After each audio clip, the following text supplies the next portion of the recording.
surge of emotion, the inexplicable joy or the irrational anger that suddenly invades the conscious mind and takes it over.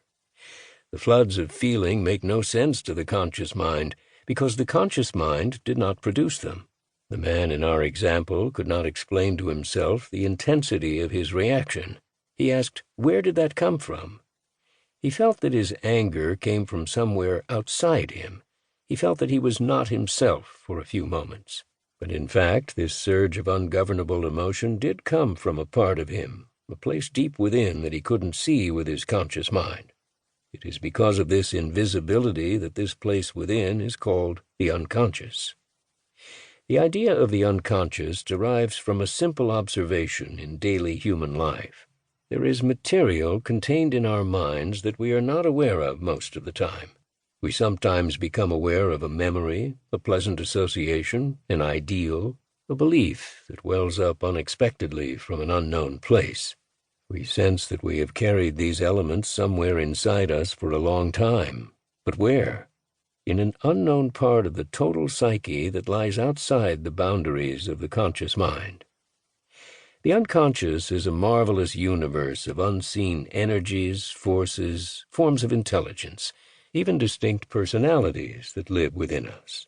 It is a much larger realm than most of us realize, one that has a complete life of its own running parallel to the ordinary life we live day to day. The unconscious is the secret source of much of our thought, feeling, and behavior. It influences us in ways that are all the more powerful because unsuspected. Most of us have an intuitive feeling about what is meant when we hear the term unconscious. We correlate this idea with myriads of experiences, small and large, that are interwoven with the fabric of our daily lives. We all have had the experience of doing something unconsciously when our minds were someplace else, then being surprised at what we had done. We remember getting worked up during a conversation and blurting out some strong opinion we didn't know consciously that we held. Sometimes we are startled. Where did that come from? I didn't know I felt so strongly about that.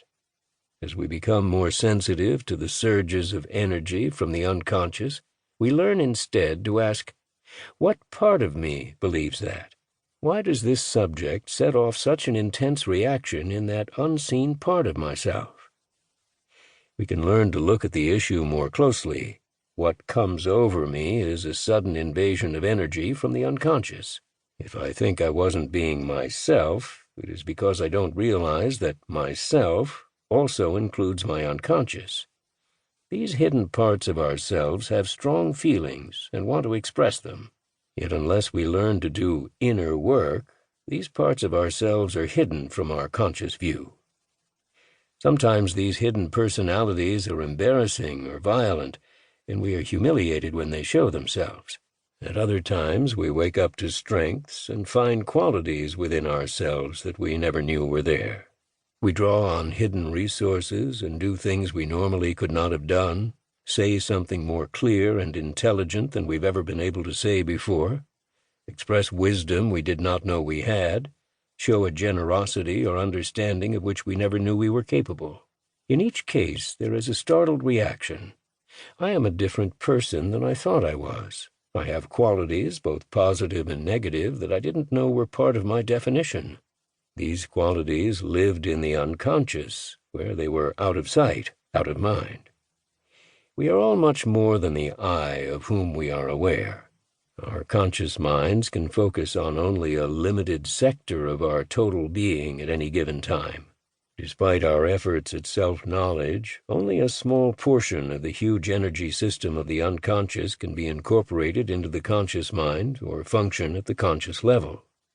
Therefore, we have to learn how to go to the unconscious and become receptive to its messages. It is the only way to find the unknown parts of ourselves. Approaching the unconscious, voluntarily or involuntarily. The unconscious manifests itself through a language of symbols.